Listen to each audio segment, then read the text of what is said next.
Todo ser humano é chamado ao amadurecimento, mas todo amadurecimento é processual, isto é, consiste no movimento que nos pede busca diária. Acreditamos que a graça de Deus se antecipa em nos favorecer, mas é na labuta do dia a dia que vamos tomando posse da maturidade que nos realiza como pessoas. Mas o que vem a ser a maturidade? Como podemos identificar que estamos vivendo a dinâmica do processo que nos dará o direito de gozar da condição de pessoas maduras? Amadurecer é o mesmo que integrar. Todo ser humano é um apanhado de limites e possibilidades, qualidades e defeitos. E a maturidade é a confluência harmoniosa que gera a coerência de todos esses aspectos.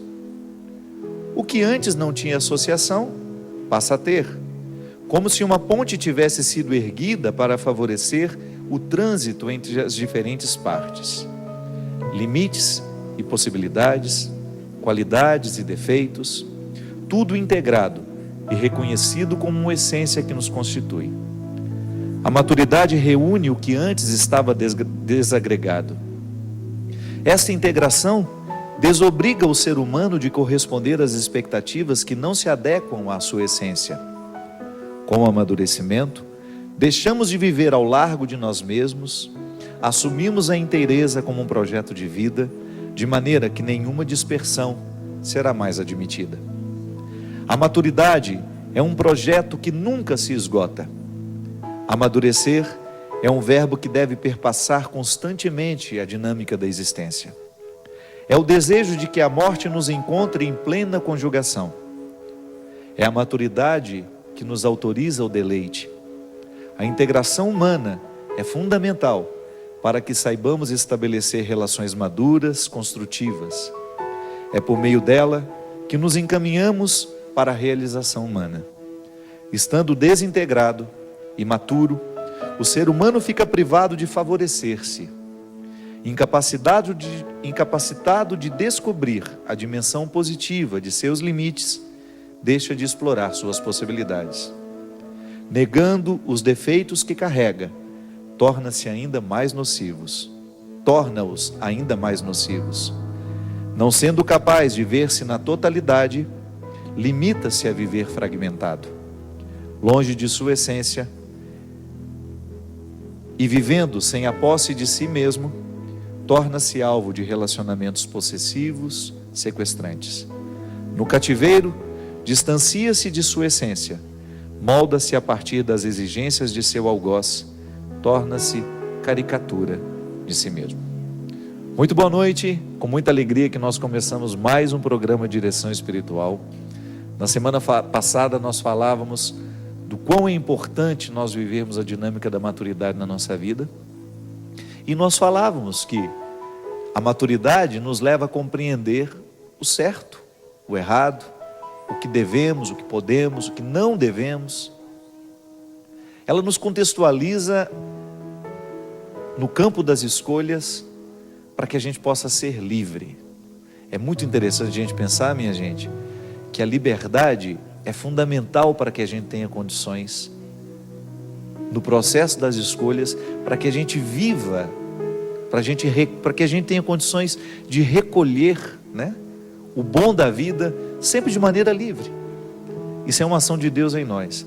Quanto mais convertidos nós estivermos, maior será a nossa capacidade de querer o bem.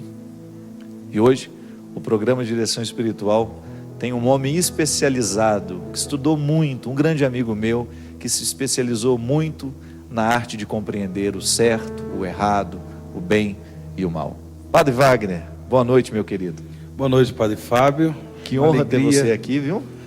Me sinto honrado eu. Já era muito tempo, Há muito tempo para ter vindo. É verdade. Sinto uma grande alegria de poder participar, mais do que um programa, Direção Espiritual, mas de um momento significativo da sua vida, Obrigado, porque querido. Você também exerce o seu ministério, exerce a sua humanidade, doando-se ao povo de Deus por meio do programa espiritual. Com certeza. E fico feliz por poder participar desse momento.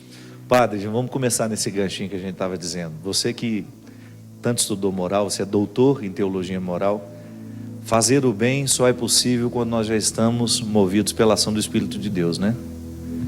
Por nós mesmos é muito difícil, né?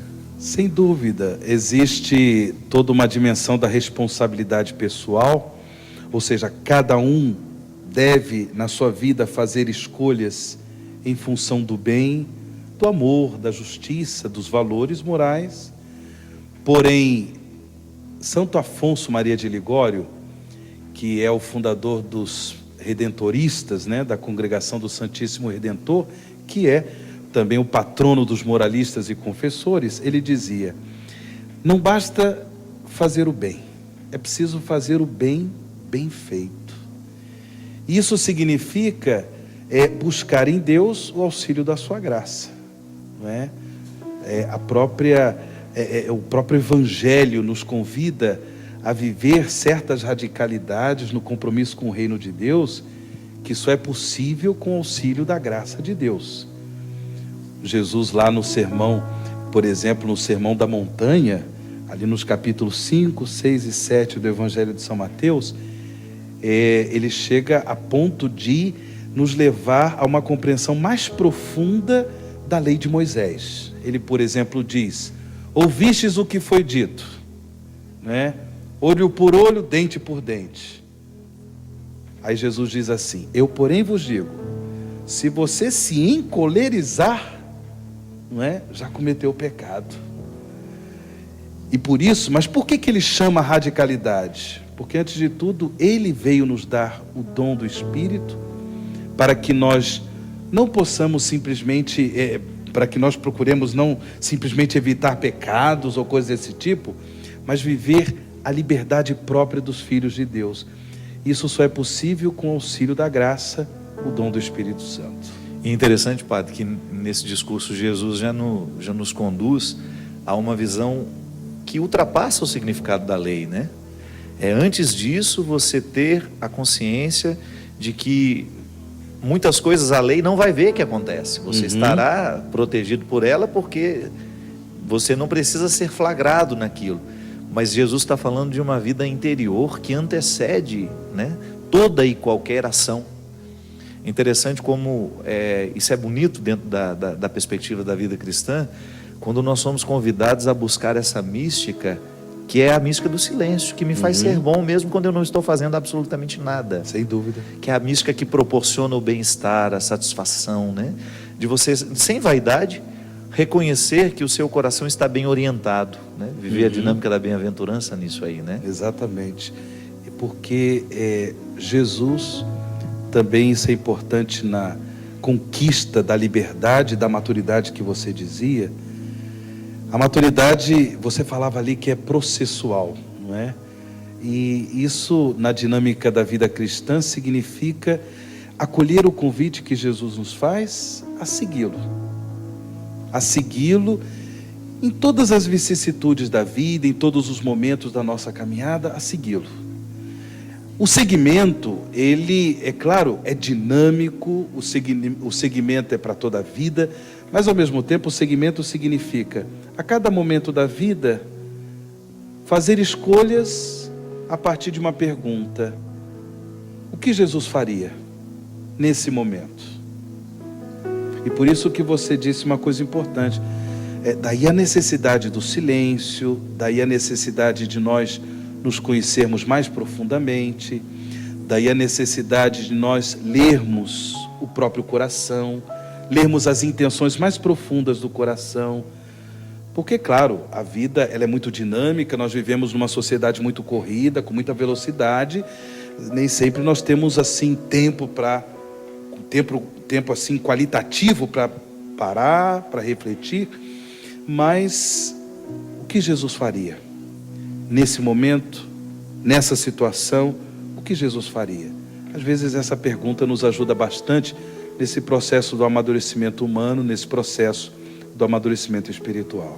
E bom, hoje nós estamos recebendo um grande presente aqui no programa de Direção Espiritual, Padre Wagner, um grande especialista em moral, e hoje nós vamos ter a oportunidade de nos enriquecer. Vou fazer para ele algumas perguntas que eu tenho certeza que vão ajudar a gente a acrescentar. Eu sempre gosto de dizer aqui, Padre Wagner, que todos nós deveríamos acrescentar pelo menos uma palavra nova por dia, né? O significado novo para a gente, e começar a aplicar isso no nosso dia a dia. É uma proposta que eu sempre faço às pessoas que me acompanham no programa de direção espiritual.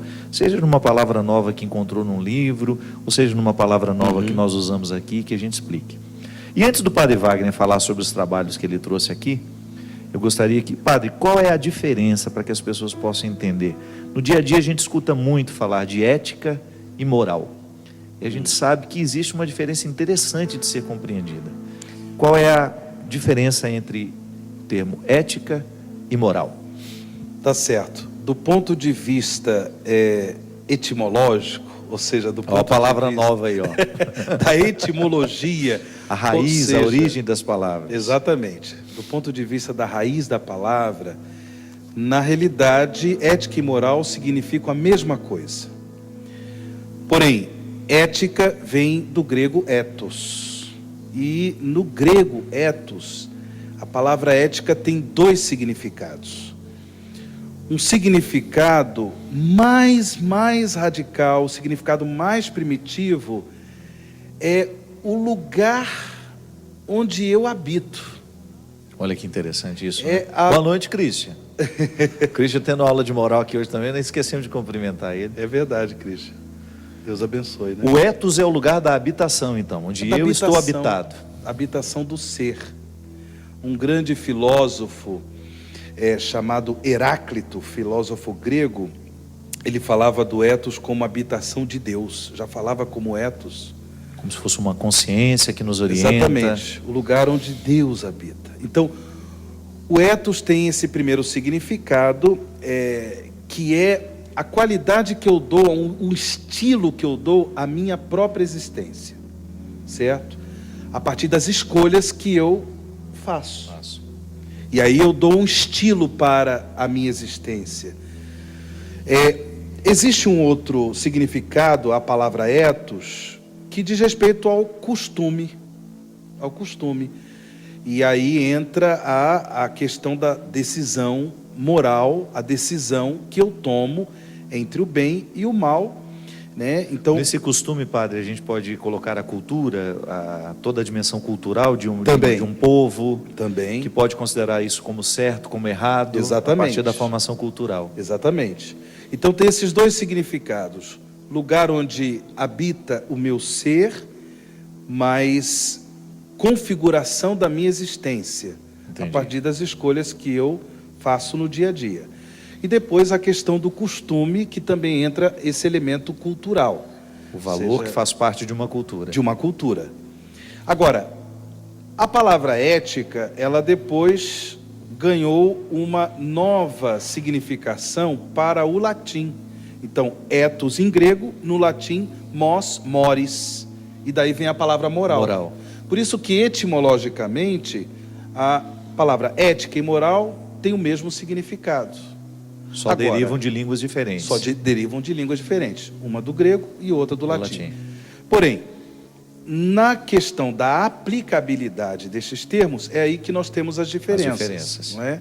Por exemplo, a palavra ética, ela tem um sentido mais filosófico, certo? Um sentido mais filosófico. Enquanto que a palavra... Quando eu, por exemplo, eu vou fazer a análise de uma situação... eu estou com uma oportunidade de ganhar esse emprego, mas para ganhar esse emprego eu tenho que ludibriar algumas situações. Aí eu vou dizer, não, mas isso não é ético. Exatamente. Quando eu reflito uma determinada situação e identifico isso como uma realidade ética. Exatamente. Ou não. Exatamente. Ética tem esse sentido mais filosófico. Agora, enquanto que moral tem um sentido mais propriamente religioso. O comportamento religioso. Então, se aplica a palavra moral. Então, por exemplo, aí onde nós falamos determinadas religiões se preocupam em normatizar, não é? Em orientar o comportamento dos seus membros. Entendi. E aí se aplica mais o termo moral. Por isso que, de um modo geral, o termo moral, ele ganha um sentido um pouco mais negativo. As pessoas não gostam tanto. Parece que está mais ligado a proibições e proibições, né? Leis, pecados e coisas, né, desse tipo. E aí entra mais o universo moral. Enquanto que a ética é um sentido que eu dou mais à vida, uma coisa mais filosófica. Agora, é claro que também a moral tem um sentido de normas, de leis, preceitos, não é? Tanto do ponto de vista positivo, preceitos que são dados para que a pessoa realmente faça, comportamentos que a pessoa deve ter. Agora, também preceitos negativos. Porém, é claro que nós temos no mundo, por exemplo, da profissão, no mundo da medicina, nós temos o código ético do médico, que eles normalmente chamam um código deontológico, né? Código deontológico. O que o médico pode ou não pode fazer no exercício da sua profissão?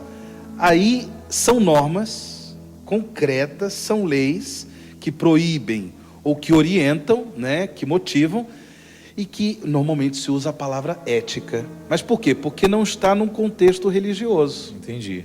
No contexto religioso.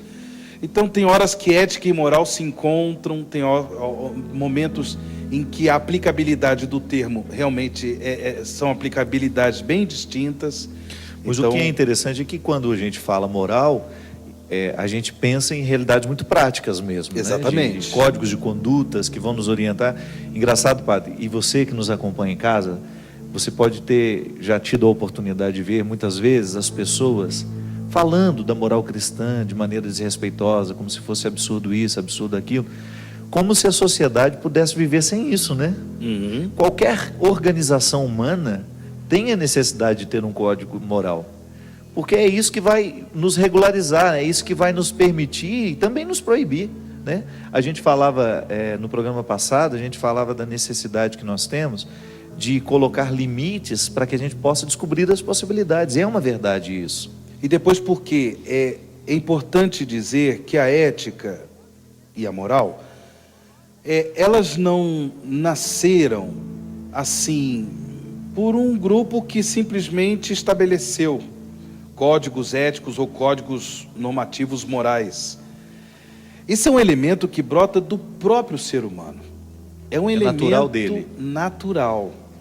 É um dado antropológico do ser humano. Por quê?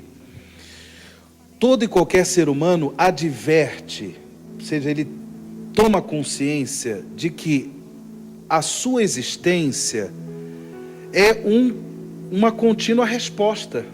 Ou seja, a minha existência me chama a dar uma resposta. Eu não posso existir sem responder aos apelos que a minha própria existência me faz, certo? Então, eu sou chamado pelo a existir... íntimo, né? Uma situação íntima. Que vem do próprio interior da pessoa humana. Então, não tem como. Então, a ética é o caráter responsorial da existência. A ética me chama a dar respostas à minha própria existência. Então, por isso, a ética não é fruto de uma elaboração de uma determinada religião. Foi o cristianismo que cunhou, foi o cristianismo que criou a ética, ou qualquer outro sistema religioso. Não, desde quando o ser humano começou a tomar consciência do seu existir, a ética brotou.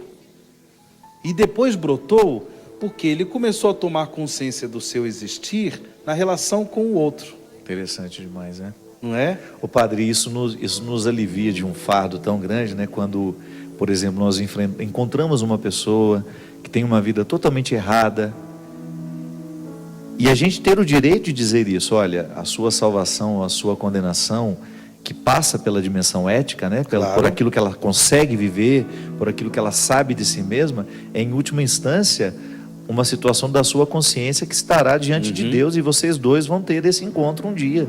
Sem dúvida. Isso não é bom a gente ter a oportunidade de pensar que, sendo o coração humano a casa desta consciência, e que lá Deus conhece tudo, porque às vezes o que você me apresenta como pessoa, numa confissão, por exemplo, eu tenho acesso a uma parte disso, porque você também não tem acesso a tudo. Exato. Né? Então, naquele momento, a plena ação será divina, e só.